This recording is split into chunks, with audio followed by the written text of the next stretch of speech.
And guys, welcome. You are on the Liberty Show with Kevin Fortune, the King of Liberty, which is a national platform where you, the American citizens, can raise your voice for a call to action where we believe in putting our liberty into action. And tonight, we're calling this call to action in honor of the death of George Floyd up in Minneapolis. But we don't want it to just be a conversation. We want it to lead to an actual call of action.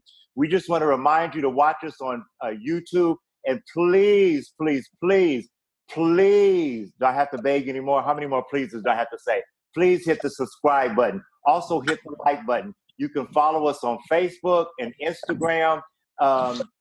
It would be wonderful to hear from you. Leave a comment. If you have any questions, concerns, or even if you have a future podcast topic, we would love to hear from you, the citizen. So let's get started tonight. We're going to start with one of our main people here down in Georgia, my main research man, Mr. Long Island IC himself, Tim Smith. Go ahead, Tim. You're on the Liberty Show. Hello. Thank you. Shout out to our hosts. Great big shout out to all of our callers, to our panelists, and a huge, huge shout out to our very own Jared. It's unfortunate that we're having this podcast, but if we're honest, if we look throughout the history of the United States, this shouldn't be a surprise to anyone. And before we begin our show, I'd like for us to have a moment of silence for those that were lost to the violence of the state.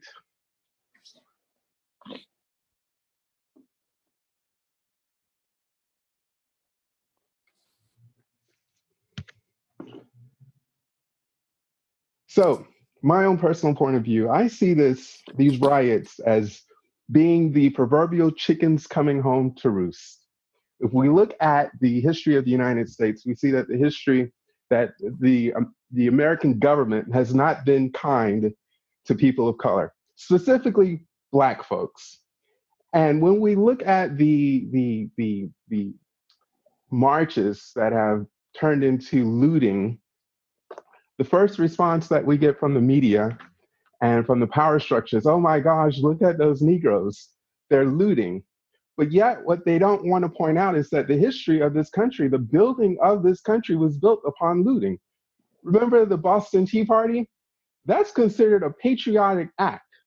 But when Black people in this country say enough is enough, and they turn that anger towards the people, the entities, and this is what Black folks see as being the problem.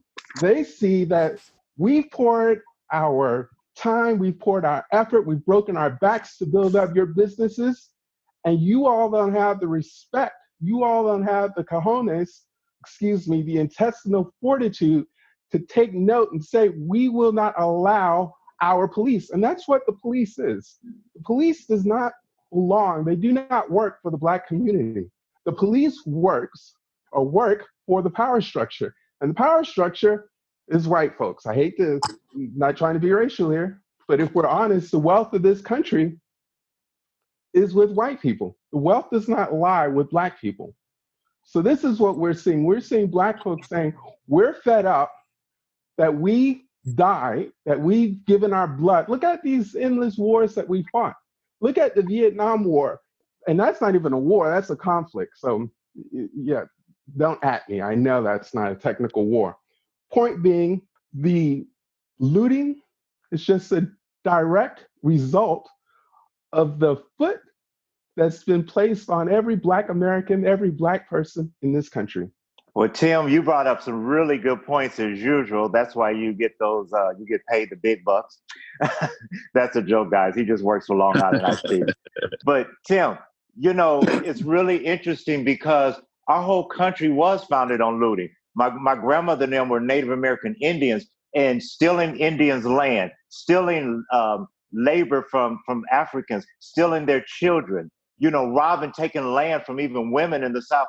It's been, made up on that. But when we do it, it's so different. Unbelievable. But the great point is that, we want to deal a lot of times with the symptom instead of the root of the problem. The problem is not the rioting, not the looting, not even the police shooting. It's just this whole the racism, the white supremacy, the hatred the evilness that's in our country, the disunity and dysfunction, but it's also the oppressive government, and we don't want to even face that and deal with that, but we want to deal with it after the fact. I was telling you and Damon earlier, the quote I heard that battle or wars are won before even the first battle is fought. And that's part of the problem. We've already got a government that, they haven't dealt with any of this in the last 400 years. And now all of a sudden they're so surprised. But anyway, let's go on to the next one. Let's hear from someone, good guy, but he's a little different complexion than Mr. Tim. So let's get somebody else's view from he's kind of white. He's almost white. He's partially white. But his name is Kevin, so he's got to be cool. Mr. Kevin Wilson, all the way up in Rochester, New York. Kevin, you're on the Liberty Show. Hey, Kevin. Good talking to you. I'm up here in Rochester, New York, and it's been an interesting day up here. There's a Black Lives Matter rally here in Rochester, and it was interesting. It was informative. I went there to learn, and also just to say that the Libertarian Party, supports Black Lives Matter, and that we support, ending the unnecessary violence of the state. Because again, every law that we pass is an opportunity for conflict. Every law that we pass is a chance for government to use violence against all people. And that violence of the state gets wielded disproportionately against people of color. So I went to that rally mostly to learn. I was trying not to take up too much space. I was trying to just kind of listen, talk to folks, see what's going on. And it was a really nice rally for a long time. Wonderful speakers, marching through downtown, thousands of people in a good mood. And then, interestingly enough, it just went south as of a couple hours ago, and some people started, mostly white. There's this group called Red and Black. They're the local Antifa group. They started smashing police cars, flipping cars over, setting things on fire. So a bunch of white dudes started doing that, and then the police started using the pepper balls and beating people and arresting people, and that's where we are now. And then, as that chaos started to unfold, people started looting stores downtown, and this is happening right now. Just a few minutes ago, the mayor of Rochester and our county executive here in this area just declared a curfew for 9 p.m. They declared a state of emergency. So, I'm a little bit distracted right now because I'm kind of watching this news come in as it happens. Again, I was at this rally earlier today, and the libertarian view on this is, again, we see how this police officer killed George Floyd. This was, in any other situation, very clearly a murder, and I'm glad that officer was arrested. But we're looking at this, and people are angry, and people are upset, and they held a rally that was, again, angry but peaceful. And now, we're in a situation where things are starting to spiral out, and I think they've kind of lost the narrative. Unfortunately, it was a lot of positive coverage, a lot of push towards actual policy reform in the city of Rochester and around police discipline. And now the whole story is about the looting, and I think that's an interesting thing. I'm just outside as an observer right now, watching it go down. Well, I think that's part of the problem I had last night. I was all calm, and I was watching it here in Atlanta because it started peacefully and it went south. But the media made it so bad, and all the looting. But once again, we focus on the looting. We focus on the fire setting for one night. But what about the 400 years of racism? What about the 400 years of oppression? And what about, like last night, it really upset me because the police in Atlanta were so calm and so orderly because there's 100 cameras on them. And they were, bragging, oh, they're just so awesome. They're so orderly. They're so respectable. But what about the other 365 days of the year when they're terrorizing people in the hood and the ghetto, where, you're just being oppressed and beaten and tortured and things like that? So I think that we have to look at the whole picture. But let me ask you, as a partially white man, I don't know, you act a little black sometimes. But do you understand their hatred? You don't have to agree with it, but do you understand the anger? Yeah, no, absolutely. If I were the subject of state violence constantly, and it's funny. I try to not come into these things with assumptions, but I've talked to so many, Black people specifically in the Rochester area, where they tell me about their regular interactions with police. And, at first I feel bad because at first, like, there's no way that's real. There's no way like that keeps happening to you, that you keep getting harassed. And, I feel bad that I didn't believe them at first. And then the more and more I saw, I'm like, wow. Yeah. I would be angry. I'd be on the edge. And if you're in a position and, right now, especially, you can't work, you can't get out, you have no money, and you're subject to state violence all the time, it puts people on to a breaking point. And that's really the key point. Thank you, Kev. Because, me being a person of liberty, I don't like paying taxes, but we pay taxes to these police officers.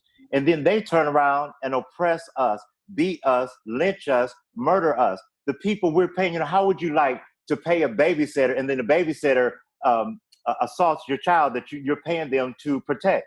We're paying them to protect us. We work, they take a lot of taxes out of my check, trust me. And then we're treated like that. That is just really unconscionable. So let's go, Jared, let's get a female's point of view. Is there a lady on the line? We got a Trinity that has something to contribute here. Okay, go ahead, Trinity. You're on the Liberty Show with Kevin Fortune. Hey, can you hear me? Yep. Yes. Okay, sorry, I'm not a female.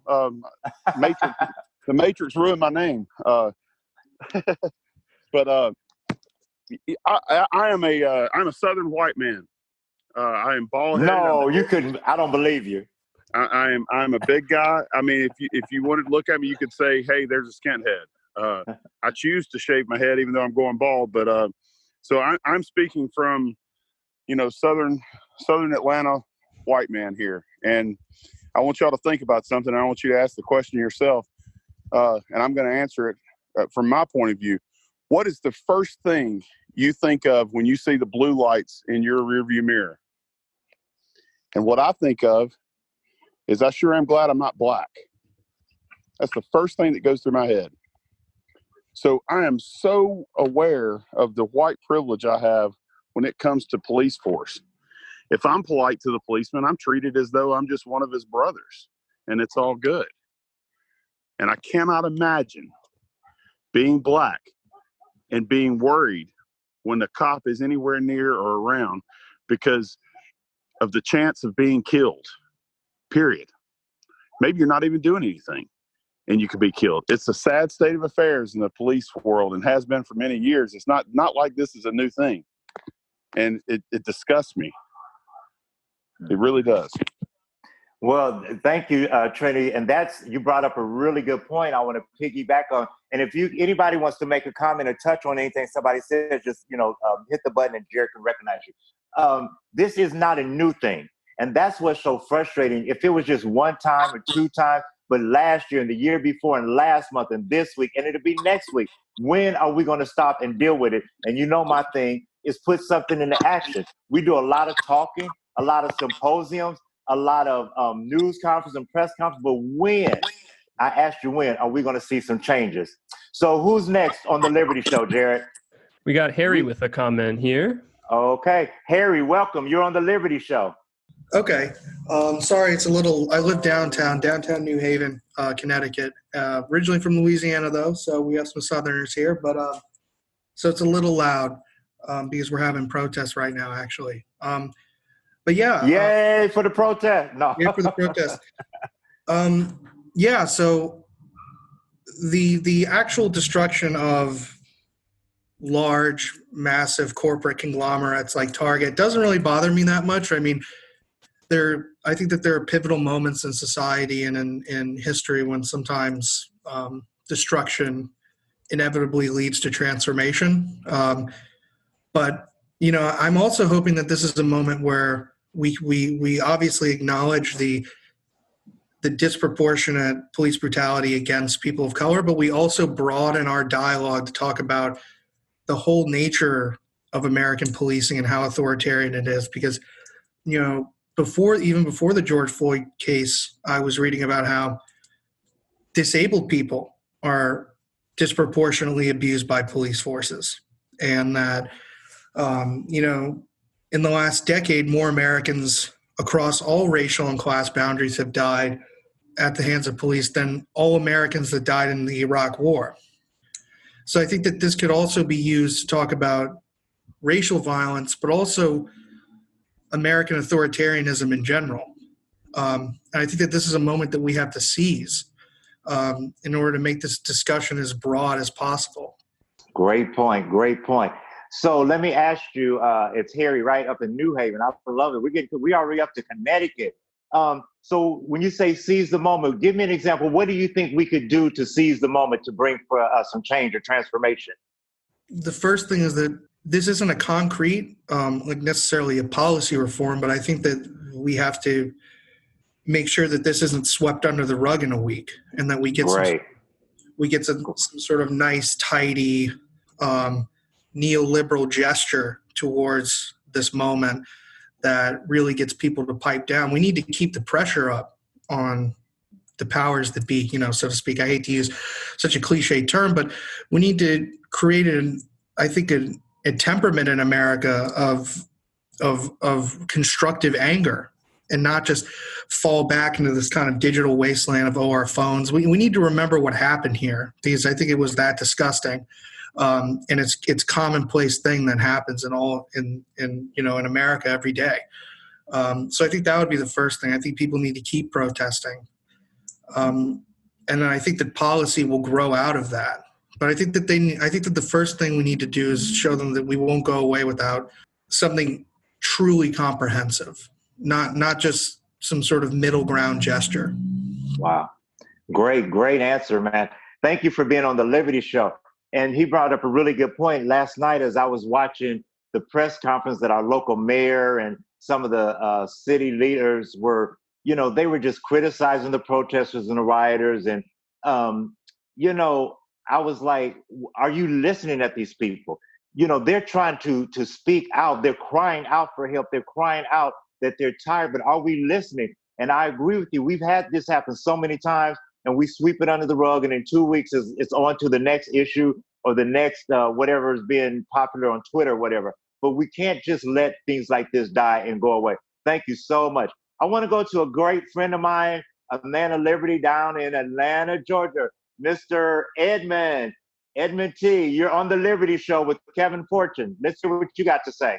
Hey, thank you for letting me speak. I'm kind of on the spot. I do not have notes prepared, so I'm just trying to not make myself look like an idiot.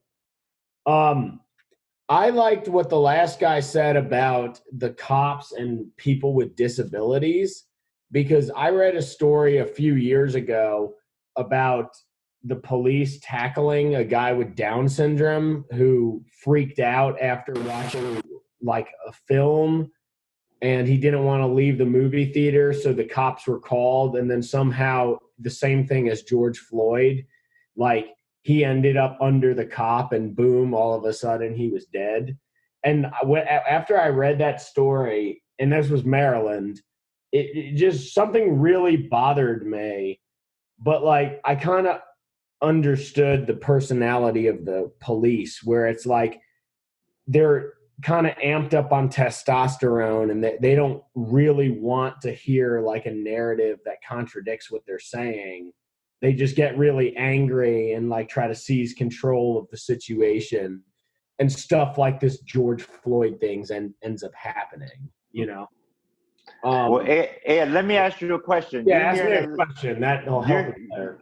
Yeah. You're fine. You're here in Atlanta, and you saw some of the protests and the devastation. No, I never saw any protests. No, I've been at work. No protests. Well, but I mean, you saw some on the news. But what do you think of, like, a lot of people would block that it was just like the black people, whatever. But there were a lot of white, especially younger people, down there at the protest. What do you think about their? That's what you want me to share my opinion about. Yes. These Antifa people. I don't really have a whole lot of respect for them. I can understand the African Americans and the injustice, even though I think that there's white people who can get caught in the crosshairs of police force. But I'm not too fond of these white kids from the suburbs who are joining Antifa to go help with these riots and destruction. Actually, I find it quite low, I don't know. I just something that just doesn't. I like, and that being said, is that I don't necessarily have a problem with the looting per se, because I think that we've had a society that we've done a lot of talking shit on social media about political issues for years and years and years now. So if you want this to escalate into physical violence, by all means, let it escalate into physical violence. But, just accept the consequences of what's happening. Go on, Kevin. Yes. Well, that's an interesting point. We don't, that's one thing I was noticing in the press conference last night. We don't want physical violence, but yet this country's always had physical violence. Look at all the wars. Look at Vietnam. Marilyn Manson said this in his documentary Bowling for Columbine, and that came out 20 years ago. Yeah. So all of a sudden, this is so, oh my God, it's so unacceptable. Our whole nation has been a violent nation. We're dropping bombs all over the world, and then we wonder why other countries don't like us. Interesting. Yeah. Well, thank you, Ed, for being on the Liberty Show. I don't support looting, though. You do or don't? I do not support looting, but I do not support corporations, and I do not support police violence either. But I also do not really blink twice at looting, because it's like, oh, it took us this long to get here. I saw this coming 12 years ago. All right, that's all. Thank you. Thank you so much, Ed. We really appreciate your comments. So who's next on the Liberty Show? How about we go to Lewis as someone who is in the Twin Cities and knows this situation that started there and has some good perspective. I have some choice words about this situation, as Jared can attest. Also, just as a preface, I guess you would say that I'm like a democratic socialist, I guess a libertarian leftist. So something I've noticed over the past few days is that there's been a lot of indignant whining in like headlines in the New York Times of like mostly kind of neoliberal writers, like trying to frame this as like, oh, well, the protests have, they have a good cause, but this looting, quote unquote, this civil disobedience, it's too uncivil, it's not respectable enough. And it's just making me think like liberals will kind of pay lip service to progressive values. Like they'll say that they care about things like Black emancipation and like serious societal reform. But then the moment anything like this happens where people are trying to like seriously push for like accountability of police officers, it seems like all that goes out the window. And like New York Times and CNN and all these supposedly progressive publications, it's just like they go straight to defending the status quo. It's just, I don't know, it's very disappointing to hear. Like I'm not a liberal or anything. Like I kind of gave up on that position in high school. It's like, I don't know, liberals seem, they are part of the establishment as far as I'm concerned. Like they're not allies in this fight. But let me tell you, Louis, you're there in Minneapolis. Are you anywhere near the protesting, or have you experienced any of it firsthand? Well, I live in Bloomington, technically, which is literally about 10 miles away from where Minneapolis starts. So when I say I'm in Minneapolis, I am truncating slightly. I mean, Bloomington is more or less part of Minneapolis. It's just one of the small towns that's sort of like right next to it. Yes, I have been hearing quite a bit about the protests. I don't live close to where they're happening, but you can kind of see the smoke at times from when shit is on fire. And then also you can kind of hear disorderly noise in the distance every so often.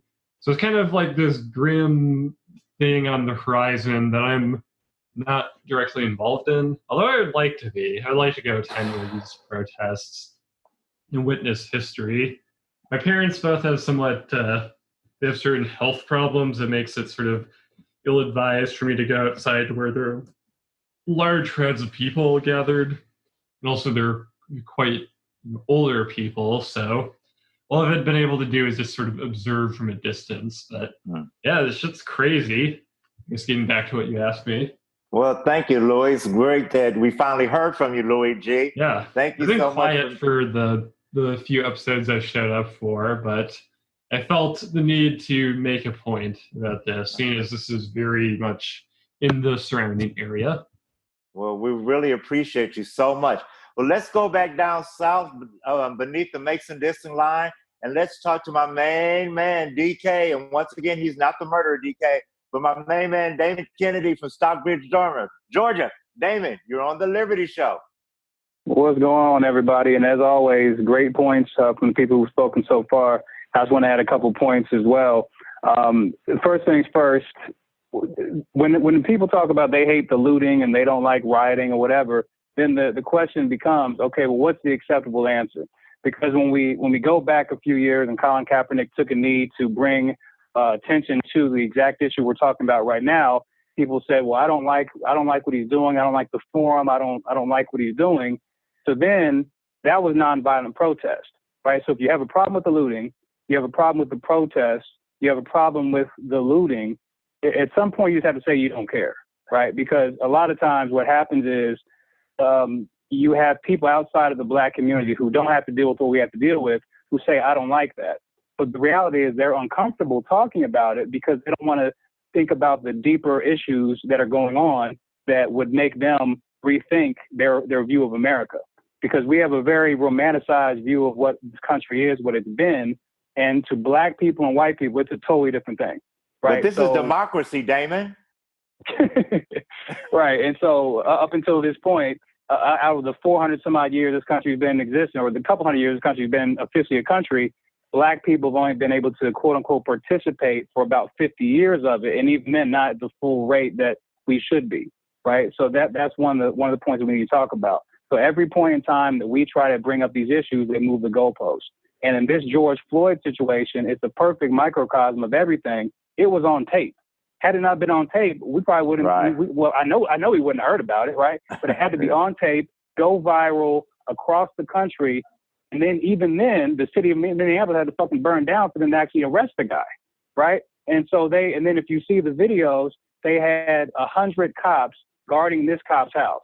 So a couple points here. Okay, are these guys being paid by the taxpayers? Who's paying for this, right? So you got a dude who murdered a dude on tape. Again, goes viral. This guy never lived his best life, living at the house, got 100 cops protecting him. But then, which brings me to my next point. So all these Blue Lives Matter type folks say that if 99% of cops are good, well, if that's true, then what are the chances of 4 cops being dispatched to the same call and all of them are bad? Check my math, that's 0%, right? So if we're going to be on a good day, right, if that 99% is correct, if there's 4 cops, 3 of them got to be good. The 3 of them got to say, look, dude, get off this guy. You're going to kill him. And then on the flip side, you've got the people filming and you've got bystanders who were trying to tell this guy, get off of him, you're killing him. And the guy was making jokes and he's just, if you saw, like anybody who's seen the video sees the cop just grinning and smirking at the camera, he knew nothing was going to happen to him. Because if one of the bystanders were to try to do something, guess what would have happened? We would have had more people dead that day. Or at least the person would have gotten arrested because at the end of the day, who polices the police, right? So that's one of the major issues we have too. And again, there are a lot of people who want to ignore the racial dynamic.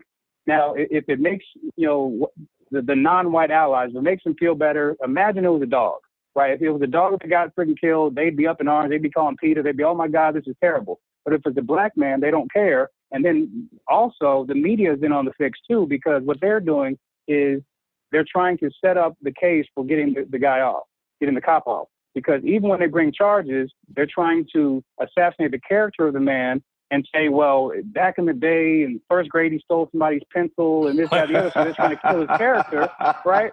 And so basically, so by the time the court case comes, they've so assassinated this man's character that the jury's like, well, geez, I don't know what would have happened. And then, all the racists always want to say, well, we don't know what happened before the camera. But it's like 10 minutes of a guy laying on the guy. What else do you need to see? Right? So, I mean, I'm getting hyped up about it, but I know we got some other people that want to talk. But that's Damon, point. Don't go nowhere. You don't get off that easy, buddy. You started all of this. But no, Damon, you brought up a really good point that I think I told you earlier that infuriated me most, and I'm getting emotional more than anything, was last night as I listened at the news media criticizing all of these protesters, writers, mostly people of color, but just like they were a piece of filth. And oh, how dare them? Look at them. They're just terrorizing the city. Oh, this is so uncool. And I'm like, who died and made them God? Who gave them the right to judge? The news media is to present the facts and let the citizens judge what's right or wrong, good or bad. We all have our own opinions and our own beliefs, but they were just making it, they've already, like you said, pre-sentenced these people that, hey, they're wrong, they're criminals, oh, their acts are unacceptable, but yet the acts of the police are acceptable. The acts of the military, the acts of the government are acceptable, you know. And one final point is, okay, they were called to the scene. Let's peel back the layers of the onion. What were they called out to the scene for? This man, it was forgery, right? So he allegedly, whether he wrote a bad check or had a fake $20 bill, whichever story you want to believe. Regardless, either way, over $20, the man does not deserve to die.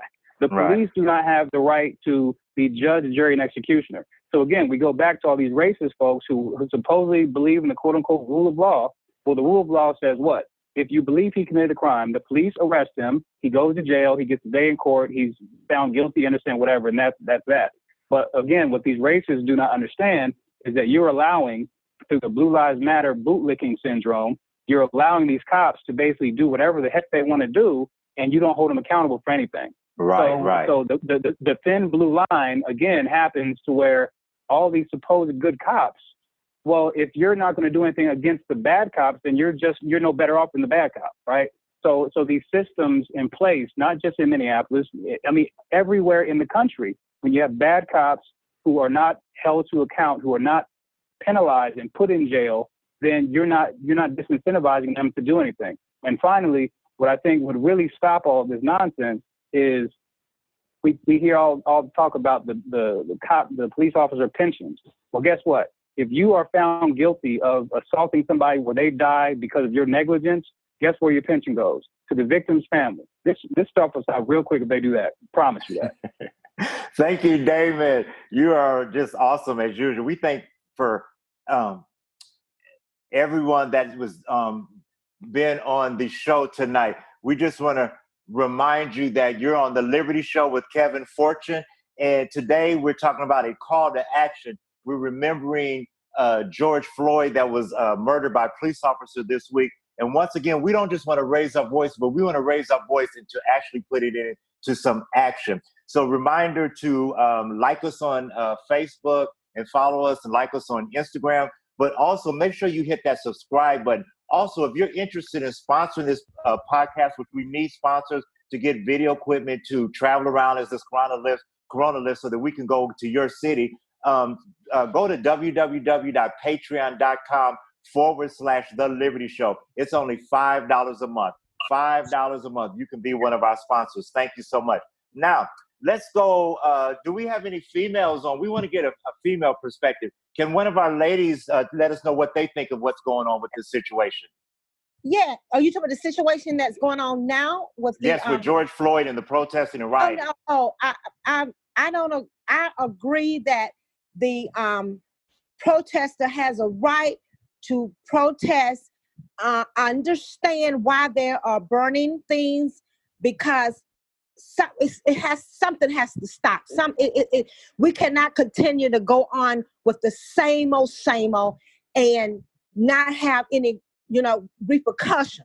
I hate that some places that they're burning down buildings, African American places of work. I hate that it's happening, but I understand what the young people, the youth, are trying to, make a stand. And I applaud them 100%. We must vote. We must vote to get that racist president out of office. And I don't care who is in that, and we got to get some good leadership in this country. Okay? That's all.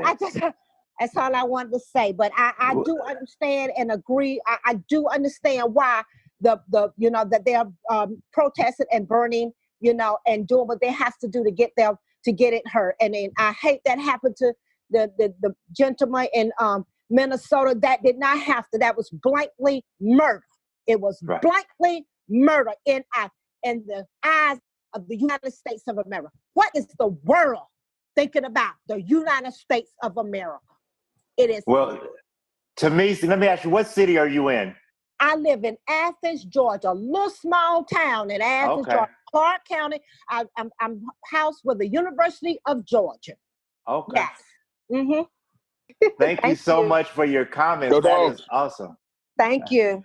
Okay. Do we have any other ladies that would like to comment? We don't want this to seem like an all men show. Where's Miss Charlie at? Hi, Charlie. You're on the Liberty Show. Thank you. I just want to reiterate what the young lady also just stated that got off the phone. I do understand the anger. I do understand the frustration. I'm not necessarily a big fan of looting, but I get it. But what I want to also, I guess, ask your participants on the show, because we all know what the problem is. We all see the police brutality. I mean, it's a common issue. It continues to perpetually happen. You know what I'm saying? It's like year after year after year. We've gone from Ahmaud Arbery now to George Floyd. But I need to understand with everyone on here, like, what do you think the solution is? Because we have to focus on some type of solution that we want to argue with, to go to our governments, to go to our police officials, to go to currently right now, our mayor, Keisha Lance Bottoms, and I think in Atlanta, I felt that there was an opportunity for that last night. In regards to the police officers here in Atlanta, I think it was like around 5 or 6, I was watching the news, and the police chief, I'm sorry, I don't recall her name or remember her name, but she had already stated, I don't want this to be an arrest fest. And to me, I got the feeling that she wanted the officers to stand down. So I know someone was speaking earlier about how, you know, people were commending the Atlanta police officers and things of that nature, but I think that was only because she had already reiterated to them, in essence, almost stand down, and I think that's how it spawned more out of control. I think if she had not said that, would have seen police officers chasing everybody in the street last night. God only knows what they would have done. But I need to focus on the solution. We need to come together for a solution. We got to get some type of policy in place to stop this police brutality. If there, luckily there was a video. Because of the video, I automatically feel like that police officer should have been arrested that day because it was murder. I'm not understanding why we're going a week or so, because all that's giving him the opportunity to do is come up with his defense, to find an attorney so that once he, goes to jail, that maybe he can bond out. I don't even think he should be allowed to bond out. But we need those policies in place, or all we're going to continue to do is be frustrated and angry and knock out windows and blah, blah, blah, because we're not coming up with an agenda. I need to know what your agenda is, and let's all come together on one and fight for that. Such as, say, for instance, I don't believe in kids being able to, or having to start school in the fall. And I know I'm speaking fast because I'm just trying not to utilize too much time and get my point across.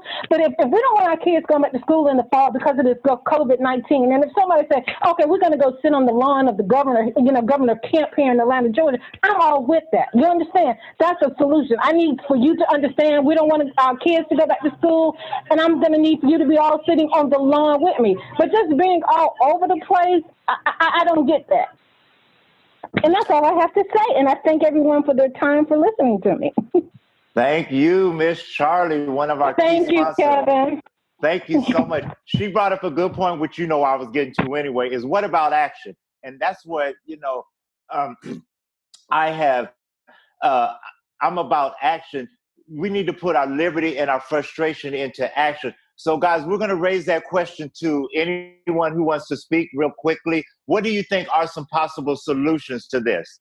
And please, let me say one thing. Just saying, let's have a conversation about it, because we've been talking for 400 years. We've had diplomacy. We've had symposiums and workshops. We've had town hall meetings. And I'm like Miss Charlie, and nothing is changing. Nothing is happening. So, guys, you're on the Liberty Show. Let me know, what do you think we should do?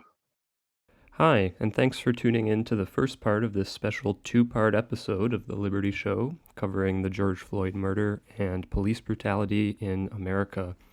Make sure to follow us on our various social medias so you can be notified when part 2 comes out. This is such a important discussion, so I'm really excited about what we were able to cover in this episode. So please share it around and keep following to see our future podcasts. Thanks, and see you next time.